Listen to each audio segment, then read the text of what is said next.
الرحیم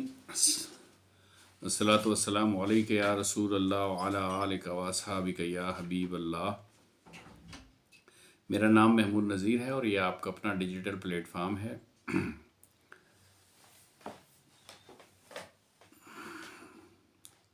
ملک ممتاز حسین قادری آج کے دور کے غازی علم الدین شہید ہیں۔ یہ غازی علم الدین شہید ثانی ہیں۔ وہ کب پیدا ہوئے، انہوں نے کب پولیس جوائن کی، کب ایلیٹ فورس میں گئے، کب وہ گورنر پنجاب کے جو گارڈ تھی سرکاری اس کے ساتھ باڈی گارڈز میں کب شامل ہوئے، ان کی تاریخیں بتانا یہ سب اتنی زیادہ اہمیت کا حامل نہیں ہے۔ اہمیت کا حامل ہے ممتاز حسین قادری کا عشق، اہمیت کا حامل ہے ان کا حضور نبی کریم صلی اللہ علیہ وسلم سے تعلق، اہمیت کا حامل ہے اس تعلق کے لیے اپنی جان کا نذرانہ پیش کر دینا، اہم ہے ان کا عقیدہ، اہم ہے ان کا نظریہ، اہم ہے ان کی قربانی۔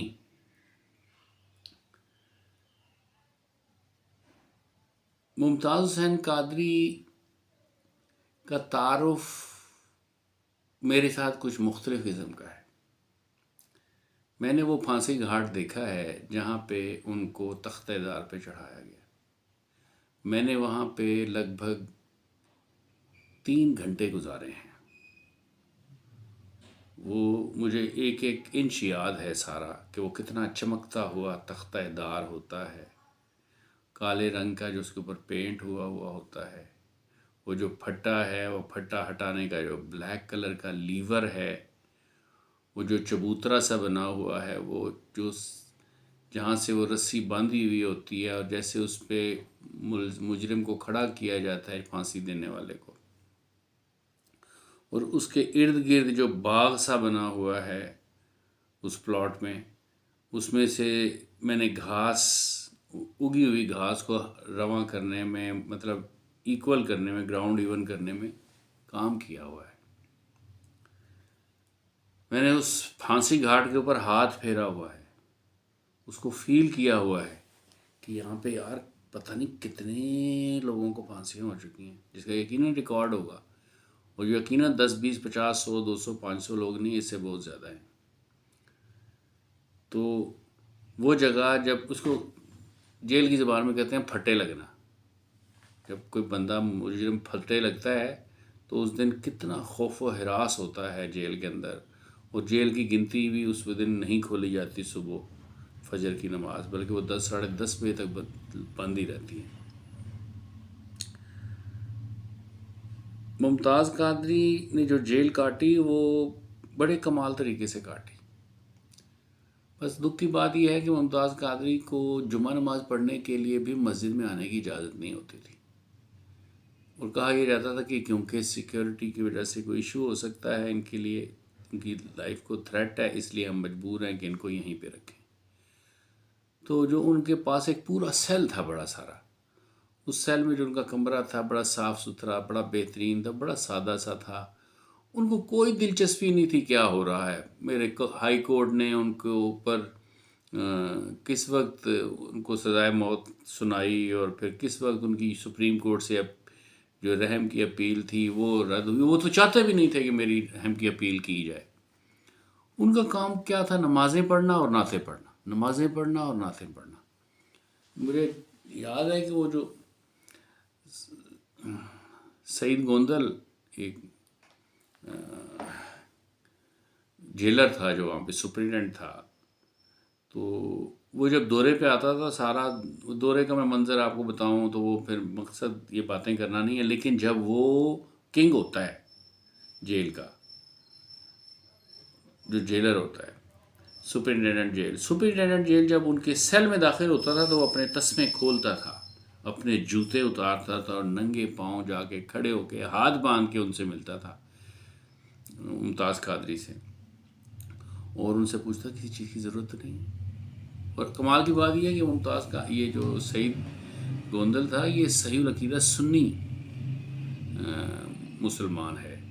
اور بڑے کمال کی شخصیت تھی. میرا کچھ نہ کچھ اس سے واسطہ رہا ہے، تو میری اس سے براہ راست بالمشافہ ملاقات بھی ہے، تو مجھے یہ پورا یقین اور پتہ ہے. میں اس کے اوپر زیادہ ڈیٹیل میں بات نہیں کرنا چاہتا. مجھے بہت اچھی طرح پتہ ہے کہ وہ صحیح العقیدہ سنی مسلمان ہے. بڑی عقیدت رکھتا تھا وہ حضرت سے. مجھے یاد ہے ایک دفعہ انہوں نے 2-3 کھجوریں اور ایک مسواک مجھے بھجوائی قادری صاحب نے، اور مجھے بڑی خوشی، مجھے ایسے لگا جیسے کوئی بہت بڑی نعمت، کوئی بہت بڑا انعام مل گیا. شاید زندگی کا سب سے بڑا انعام مل گیا مجھے. جس چیز نے مجھے دکھی کیا وہ یہ تھی کہ جب ان سے آخری ملاقات کروائی گئی ان کے فیملی کی، تو ان کے بیٹے نے ان سے کہا کہ آپ بھی ہمارے ساتھ چلیں. تو انہوں نے کہا ہاں میں بھی آتا ہوں، آپ اس دروازے سے چلیں تو میں دوسرے دروازے سے آتا ہوں. تو ظاہر دوسرے دروازے سے تو ان کا لاشا ہی آنا تھا. جس دن ان کو پھانسی دینے کا منظر تھا تو اندر انتظامیہ کو یہ معلوم نہیں تھا کہ کیا، پتہ یہ چلا کہ آرمی چیف آ رہے ہیں، تو جوتے پالش کر لو، فلاں ایسے کر لو، بہت بزی کر کے رکھا، انگیج کر کے رکھا انتظامیہ کو سب نے، جو کوئی بھی اس وقت ہائی اتھارٹیز تھیں. پھر جب یہ پھانسی ہوئی، تو پھانسی جب یہ ہوئی تو ان لوگوں کو جن کے سامنے یہ پھانسی دی گئی میں ملا ہوں، میں نے ان سے ہاتھ ملایا، پولیس کے ان لوگوں سے. مجھے اچھی طرح یاد ہے کہ وہ جب مجھے ایک صاحب نے بتایا کہ جب کسی کو پھانسی ہوتی ہے اور جب اس کی باڈی آتی ہے تو وہ باڈی میں ریسیو کرتا ہوں، اس کا چلان بناتا ہوں اور پھر ان کی فیملی کے حوالے کرتا ہوں. لیکن جب جس دن ان کو پھانسی دی گئی، جب میں صبح پہنچا تو میرے سے پہلے ایک رجسٹر میں انٹری ڈلی ہوئی تھی کہ کس نے ڈالی تھی. میرے پاس اختیار نہیں ہے یہ پوچھنے کا، کہ وہ انہوں نے اتنی احتیاط اور اتنی سیکریسی برتی اس میں. میں نے اپنی زندگی میں اس طرح کا جنازہ نہیں دیکھا. بہت لوگ رو رہے تھے. اللہ کا کرنا یہ ہوا کہ میں بھی کسی طریقے سے پہنچ گیا اور میں نے وہ جنازہ اٹینڈ کیا، اور مجھے یاد پڑتا ہے شاید 1 گھنٹے سے زیادہ صفحے بنا کے لوگ کھڑے رہے، اور سب اس نیت سے کھڑے تھے کہ ہم نے یہ جنازہ پڑھا نا تو ہماری بخشش ہو جائے گی اللہ کے فضل و کرم سے. مری روڈ پہ دور دور دور تک صفحے تھیں، پل کے اوپر بھی صفحے تھیں، اور مجھے اللہ نے توفیق بخشی کہ مجھے باغ کے اندر جگہ مل گئی. چھوٹا نہیں ہے باغ، بہت دنیا تھی. حسین الدین شاہ صاحب نے نماز جنازہ پڑھائی، پھر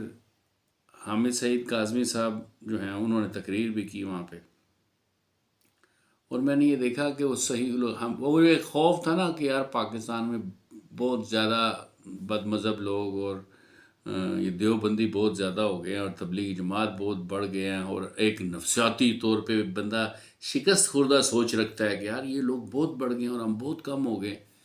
تو اس دن مجھے اندازہ ہوا کہ یار ایسی بات نہیں ہے، یہ بھی ایک شیطانی چکر ہے. بہت بڑی تعداد ہے لوگوں کی جو کہ صحیح العقیدہ سنی مسلمان ہیں. میں نے ایسے لوگوں کو کلین شیو ہیں، جینز پہنی ہوئی ہیں، وہ گھر سے نکلے ہیں تو گاڑی لے کے اپنی موٹر سائیکل والا موٹر سائیکل پہ آ گیا لاہور سے، گاڑی والا گاڑی میں آ گیا، جس کو جو چیز ملی ہے اس میں وہ بیٹھ کے آ گیا وہاں پہ پڑھنے کے لیے. اور جو وہاں پہ لوگوں نے نواز شریف کو گالیاں نکالی ہیں،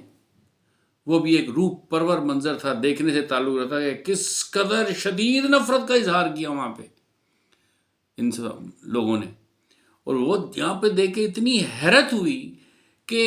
وہ ذات جو کہ خاتم النبیین ہیں، حضور نبی کریم صلی اللہ علیہ وسلم جو محبوب رب العالمین ہیں، ان کے نام پہ جس بندے نے ختم نبوت پہ پہرا دیتے ہوئے اپنی جان کا نذرانہ پیش کیا، اس کی نماز جنازہ میں شرکت کرنے کے لیے کسی بھی اور مکتبہ فکر کے لوگ نہیں آئے. ان کی غالب ترین اکثریت، ان کے 99% سے بھی زیادہ جو تھے وہ سب سنی بریلوی تھے لوگ وہاں. اور تب مجھے پتا چلا تھا میرے دل اندر ایک خاص قسم کی بہادری. اصل میں ممتاز قادری نے اپنی جان کا نذرانہ پیش کر کے پھانسی کے پھندا اپنے گلے میں پہن کے اس پھانسی گھاٹ پہ جھول کے سارے کے سارے سنی صحیح العقیدہ بریلوی مسلمانوں کو ایک پلیٹ فارم دے دیا جس پہ وہ اکٹھے ہو گئے، اور ان کو ایک جرت بخش دی کہ تم لوگ تھوڑے نہیں ہو، تم لوگ بہت زیادہ ہو۔ المیہ یہ ہے کہ اب یہ جو صحیح العقیدہ سنی مسلمان ہیں، یہ ان کو کوئی لاشا چاہیے۔ جب تک ان کو کوئی اپنے گلے میں پھانسی کا پھندا نہیں پہنتا اور اس دنیا سے چلا نہیں جاتا، اس کے جنازے پہ یہ لوگ اس طریقے سے اکٹھے ہو سکتے ہیں، ورنہ یہ لوگ اکٹھے نہیں ہوتے۔ دیکھیں کتنے المیہ کی بات ہے کہ پلاننگ کے ساتھ ممتاز قادری کو 29 فیبروری کو پھانسی دی گئی، کیونکہ یہ 4 سال کے بعد یہ دن آئے گا تاکہ یہ لوگ باقاعدہ اس تاریخ پہ ان کا عرس نہ منا سکیں۔ ممتاز قادری کا جو کام، وہ جو 27 بلٹس اس نے ماری، وہ 27 بلٹ سلمان تاثیر کو نہیں ماری، اصل میں وہ 27 بلٹس اس نے سلمان تاثیر کے اس دجالی عقیدے کو ماری کہ جس کے پیچھے سب سے بڑا جو ان کا لیڈر کھڑا ہوا ہے وہ غلام احمد قادیانی ہے۔ سلمان تاثیر، اس کا باپ، سلمان تاثیر کا خالہ، خالو، یہ سب قادیانی تھے اور یہ خود بھی قادیانی تھا۔ سلمان تاثیر کا جو باپ ہے، اس کو الفضل کی ارلی 40s کی، 47 کے بعد کی بھی، 40 سے پہلے کی بھی کئی ساری ایسی رسائل ہیں، ایسے جریدے ہیں جس میں بڑی ڈیٹیل میں بار بار ذکر آیا ان کا۔ شملہ میں پیدا ہوا سلمان تاثیر۔ سلمان تاثیر بنیادی طور پہ اس کو مارنے کی وجہ جو ان کو سمجھ آئی، اور وہ بالکل صحیح تھی، یہ بات طے شدہ تھی کہ آسیہ بی بی نے حضور صلی اللہ علیہ وسلم کی شان میں گستاخی کی تھی، لیکن اس کو ہمارے ہاں پہ جو قادیانی مافیا ہے، وہ یہ پاکستان کے 90% عوام جو صحیح العقیدہ مسلمان ہیں، ان کو اسپریچول اور عقائد کی شکست دینے کے لیے انہوں نے اس کو انوسنٹ قرار دیا، اور وہ قرار بھی دلوایا ان کو سپریم کورٹ سے۔ سلمان تاثیر کا قتل نہ ہوتا اگر وہ 295C اور 298B، یہ جو بھی پورے قوانین ہیں، ان کے خلاف آواز نہ اٹھاتا، ان کو کالا قانون نہ کہتا۔ ان کو کالا قانون کون کہتے ہیں؟ قادیانی کہتے ہیں۔ وہ چاہتے ہیں یہ نہ ہو، اور پھر اس کے بعد ہم جو چاہیں اس کے پاکستان کے ساتھ کھلواڑ کریں۔ توہین اگر ہم قرآن کی کریں، اگر ہم گستاخی رسول کی کریں، تو ہمیں قانونی طور پہ پکڑنا ہو۔ اس قانون کو حذف کروانے کے لیے انہوں نے ایک بندہ کھڑا کیا، اس نے سمجھا کہ میں کوئی بہت بڑا کام کر لوں گا، اور میرا تجزیہ یہ ہے کہ قادیانی یہ ایکسپیکٹ نہیں کر رہے تھے کہ اس کو کوئی جان سے مار دے گا۔ اس کے بعد اب 295 اور 298B اور C ان کو آئین سے حذف کرنے کی کوئی بات آسانی سے کر نہیں سکتا۔ ان کو سمجھ میں آیا کہ اگر عدالتوں میں قادیانی جج بیٹھے ہوئے ہیں، اور گورنر پنجاب کا تو ہوتے ہی عام طور پہ ہمیشہ قادیانی ہے، تو کسی بھی طور پہ یہ ممکن نہیں ہے کہ آپ ان عہدوں پہ بیٹھ جائیں گے تو آپ پاکستان کے آئین میں یہ تبدیلی اور یہ ترمیم کر لیں گے۔ مسلمانوں نے، سنیوں نے جان کا نذرانہ پیش کر کے یہ ثابت کر دیا کئی دفعہ۔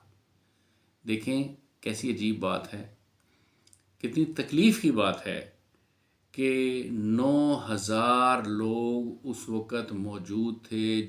جو کیو میں لگے ہوئے تھے، جن کو پھانسی ہونی تھی۔ ان سب کو پھانسی نہیں دی، نواز شریف نے ان میں سے چن کے اس کو ممتاز قادری کو پھانسی دی، اور جس دن پھانسی دی یہ اتفاق نہیں ہے کہ اس دن بکنگم پیلس میں صبح کے وقت میں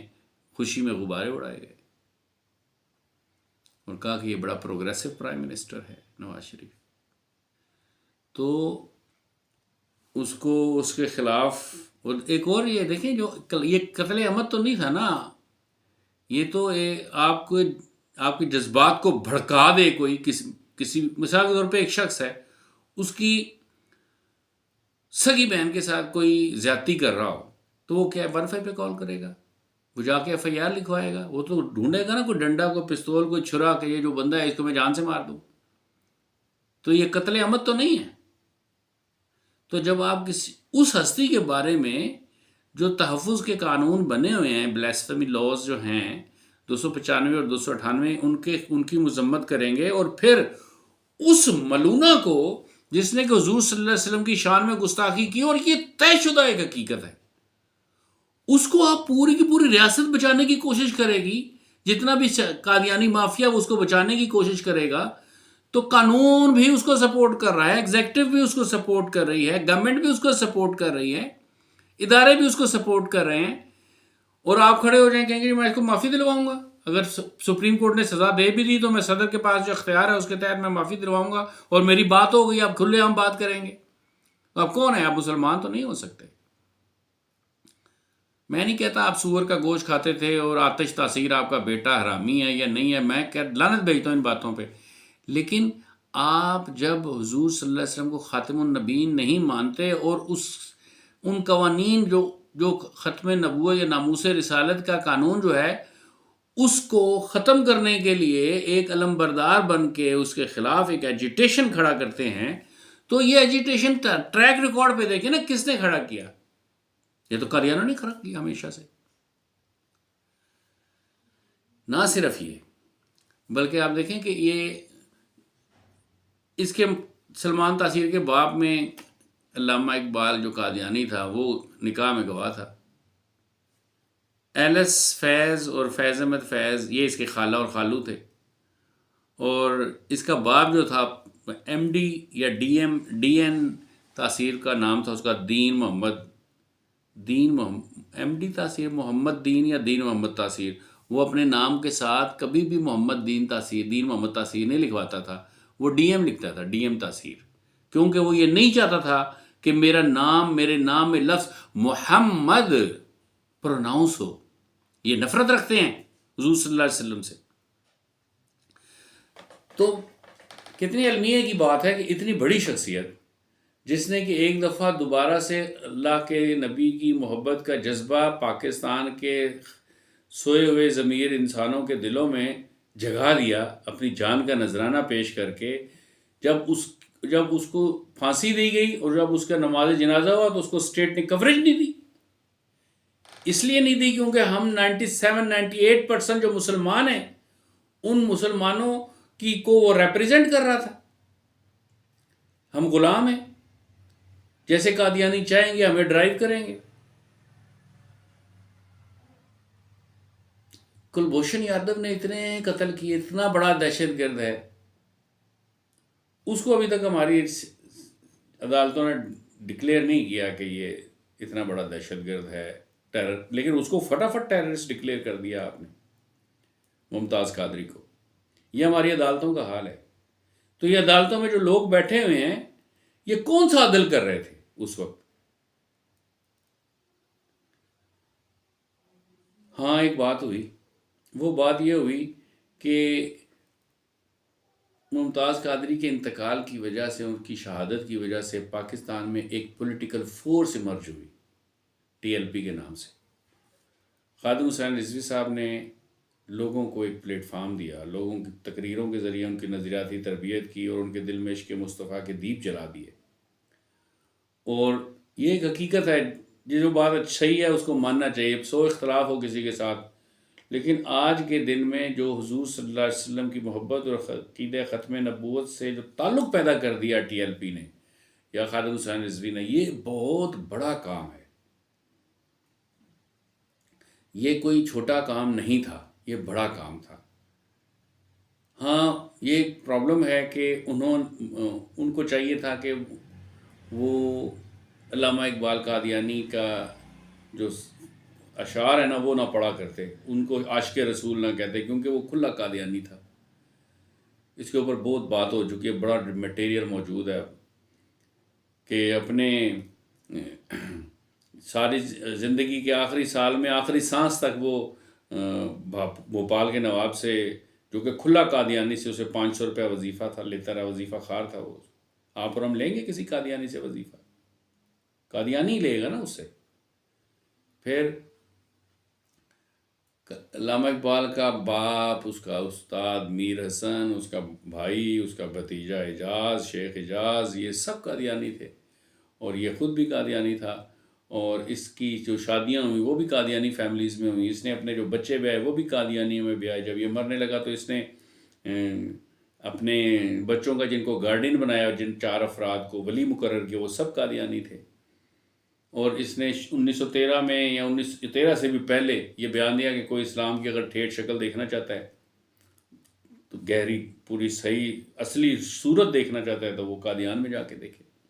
کیا یہ، اور اس کا آج تک کبھی بھی اس نے اپنی زندگی میں کبھی بھی اس سے توبہ نہیں کی اور کلمہ اسلام قبول نہیں کیا نئے سرے سے. کہیں سے بھی ثابت نہیں ہے. اور یہ جو اسٹیٹمنٹ تھا یہ اس نے کئی دفعہ دیا اپنی زندگی میں. اپنے مرنے سے 2-3 مہینے پہلے تک وہ قادیان میں جا کے، وہ جو کوئی مصر سے کوئی آیا تھا فندی، کوئی ملعون قادیانی، تو اس کے کمپنی دینے کے لیے اور اس کے ساتھ وہاں پہ کچھ دن اس نے اکٹھے گزارے، اپنی پوری فیملی کے ساتھ یہ وہاں پہ گیا ہے. تو اس کے پاس تو اخلاقی لحاظ سے تو بہت ہی نیچ قسم کا اور بد کردار آدمی تھا. ہمارا ہیرو بنا دیا. اور خادم حسین رضوی صاحب کو زیب نہیں دیتا تھا کہ وہ قائد اعظم کو، علامہ اقبال کو اتنا زیادہ پروجیکٹ کرتے، اور ان کو یہ بھی زیب نہیں دیتا تھا کہ ایم عالم جیسے خاندانی قادیانی کو وہ عاشق رسول کہتے، اور کہتے کہ اس کی قبر پہ کروڑوں لاکھوں کروڑوں سلام پہنچے، رحمتوں کا نزول ہو. بھائی وہ قادیانی تھا. پر ہسٹری کو اٹھا کے دیکھیں تو صحیح، پتہ تو کریں، آپ دیکھیں تو صحیح. تو ہر وہ شخص جو قادیانی ہے اس کو تو نیشنل ہیرو بنا دیا ہم نے اپنا. تو سلمان تاثیر قادیانی تھا، کھلے عام قادیانی تھا، اس میں کوئی دوسری رائے نہیں ہے. اس کا باپ بھی قادیانی تھا، اس کے ارد گرد کے لوگ، یہ سب معاملات، اس کے بڑے باپ کے بڑے قریبی تعلقات تھے ان کے ساتھ، اور یہ بڑے کٹر قسم کے، ریجڈ قسم کے قادیانی تھے، اور یہ ختم نبوت کے اوپر یقین نہیں رکھتے تھے. اس کی دلیل یہ ہے کہ وہ اس قانون کو ختم کرنا چاہتے تھے، اور اس نے آگے رضاکارانہ طور پہ آگے کھڑے ہو کے یہ چاہا کہ میں اس کو ختم کرتا ہوں. یہ شرم نہیں آئی کہ پیپلز پارٹی کے جو بانی تھے ذوالفقار علی بھٹو، انہوں نے 1973 کے آئین میں دوسری ترمیم کے تحت 1974 میں ان کو جو ہے اپنی جان کا نذرانہ پیش کر کے پھانسی کے پھندے پہ چڑھ کر سے، ان کو پتہ تھا کہ مجھے چڑھ جاؤں گا، اس کے باوجود انہوں نے جو ہے وہ ان قادیانیوں کو کافر قرار دیا. اور اسی جماعت کو آپ ریپرزینٹ کر رہے ہیں، اور آپ جو ہے وہ قادیانیوں کی طرف کیوں نہیں آپ کی نماز جنازہ کسی نے پڑھائی؟ کیوں نہیں گورنر ہاؤس کے امام نے بھی آپ کی نماز جنازہ نہیں پڑھائی؟ کیوں کسی بھی مکتبہ فکر کے؟ کیونکہ آپ بد مذہب تھے؟ بد مذہب نہیں تھے آپ، تو کافر اور مرتد تھے. آپ تو مردار ہو گئے، جہنم میں چلے گئے. تو قادری صاحب، ممتاز قادری نے ایک جو کام کیا، وہ یہ بہت بڑا کام، ان کی شہادت کی وجہ سے مسلمانوں میں ایک جذبہ پیدا ہوا، حضور صلی اللہ علیہ وسلم کی محبت پیدا ہوئی، اویئرنیس پیدا ہوئی کہ یہ بلاسفیمی لا جو ہے یہ مینٹین رہنا چاہیے. یہ ہمارے جو آئین ہے اس کے ماتھے کا جھومر ہے. ممتاز قادری بظاہر اس دنیا میں نہیں رہے. ممتاز قادری نے اپنی جان کا نذرانہ پیش کر کے پاکستان کے مسلمانوں کے ضمیر کو ایک دفعہ نہ صرف جھنجھوڑا بلکہ ان کی ڈائریکشن کو بھی تبدیل کر دیا. لیکن اتنی بڑی سٹرینتھ، اتنا بڑا ووٹ بینک ہونے کے باوجود ٹی ایل پی کو اگر فرض کریں پاکستان کے 24 کروڑ عوام مل کر بھی ووٹ ڈال دینا، تب بھی ہمارے یہاں پہ جو قادیانی اسٹیبلشمنٹ ہے وہ کسی صورت میں ان کو اوپر نہیں آنے دے گی، کسی صورت میں وہ ان کو ایوانوں میں پہنچنے نہیں دے گی. کیونکہ ہمارے یہاں پہ ہمارے حکومتی اداروں سمیت پوری ریاست میں غالب اکثریت ایسے لوگوں کی ہے جو کسی طور پہ نعت سن کے خوش نہیں ہے، جو کسی طور پہ اللہ کے نبی کے ساتھ محبت کے جذبے سے سرشار لوگوں کو ایوانوں میں پہنچا کر خوش نہیں ہے، جو کسی طور پہ یہ نہیں چاہتے کہ یہاں پہ لوگ اللہ کے نبی سے شدید محبت رکھیں اور عقیدت رکھیں، اور وہ عقیدت اور محبت رکھنے والے لوگ ایوانوں میں پہنچ جائیں اور یہاں پہ اس میں آ کے کام کریں. اور دوسری بات یہ ہے کہ ٹی ایل پی کو جس طرح کی سنی علماء کرام کی سپورٹ حاصل ہونی چاہیے وہ بھی نہیں ہے، کیونکہ ان کو بھی کوئی نہ کوئی 1.5 اینٹ کی مسجد چاہیے. اور جو اس وقت لیڈرشپ ہے ٹی ایل پی کی، ان کے پاس اتنا وزڈم نہیں ہے کہ وہ پاکستان کے سب مسائل کی کو مکمل طور پہ سمجھ سکیں، سمجھتے ہوں اور پھر اس کے لیے ان کے پاس کوئی باقاعدہ باضابطہ پالیسی ہو، وہ بھی نہیں ہے۔ لیکن پھر بھی جو اللہ کے نبی کی محبت کا جذبہ پیدا کیا انہوں نے، اچھا المیہ کی بات یہ ہے کہ کچھ بہت سنجیدہ لوگوں نے 2-3 سال تک ان کو شواہد پیش کیے، ایم عالم کے متعلق بھی اور علامہ اقبال کے متعلق بھی، کہ یہ قادیانی ہے، ان کا انہوں نے کوئی جواب نہیں دیا۔ اور یہ مطلب ان کے شایان شان نہیں تھا کہ جب وہ اللہ کے نبی کی محبت کی بات کرتے تھے، جب وہ اللہ کے نبی کے عشق کی بات کرتے تھے، وہ اور کسی کی بات ہی نہیں کرتے تھے۔ تاجدار ختم نبوت کا نعرے سے ہی ان کی تقریر شروع اور اسی پہ ان کی تقریر ختم ہوتی تھی، اور اس کے ذریعے یہ خاص قسم کا فیض ٹرانسفر ہوتا تھا۔ تو ان کو چاہیے تھا کہ ان سب دشمنوں کو، وہ جو کہ اللہ کے نبی کے دشمن ہیں اور اللہ کے نبی کو آخری نبی نہیں مانتے، وہ پھر کوئی بھی ہو، اس کا وہ انکار کرتے، لیکن انہوں نے ایسا نہیں کیا۔ یہ ان کو زیادہ بہتر پتا ہوگا انہوں نے کس وجہ سے نہیں کیا، لیکن حقیقت یہ ہے کہ پاکستانی قوم کے ہیرو ٹیپو سلطان تو ہو سکتا ہے، خواجہ معین الدین چشتی تو ہو سکتے ہیں، غازی علم الدین شہید تو ہو سکتے ہیں، لیکن پاکستانی اور ممتاز قادری جیسے لوگ تو ہو سکتے ہیں، لیکن پاکستانی قوم کے ہیرو ایسے لوگ نہیں ہو سکتے جو ختم نبوت پہ یقین نہیں رکھتے، جو ذلی اور بروزی نبی کے آنے کو مانتے ہیں، جو غلام احمد قادیانیوں کو یہ سمجھتے ہیں کہ وہ بھی نبی تھا۔ ایسے لوگ ہمارے ہیرو نہیں ہو سکتے۔ اللہ پاک ہمارے دلوں میں ویسی ہی محبت پیدا کرے جیسی محبت حضور صلی اللہ علیہ وسلم کے لیے ممتاز قادری اور غازی علم الدین شہید رحمۃ اللہ تعالیٰ علیہ کے دل میں تھی۔ دیکھیں کتنی المیہ کی بات ہے کہ واضح طور پہ یہ سب کو پتہ ہے، بچے کو پتہ ہے کہ ممتاز قادری جو تھے ان کا تعلق دعوت اسلامی سے تھا، لیکن دعوت اسلامی نے ان کو اون نہیں کیا۔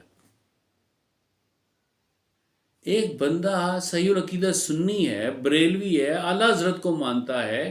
اور سر عام اس نے اپنے عقیدے کا اظہار کر دیا ہے۔ اس نے سر عام عدالت میں کھڑے ہو کے کہا جی میں نے اس کو اس وجہ سے مارا ہے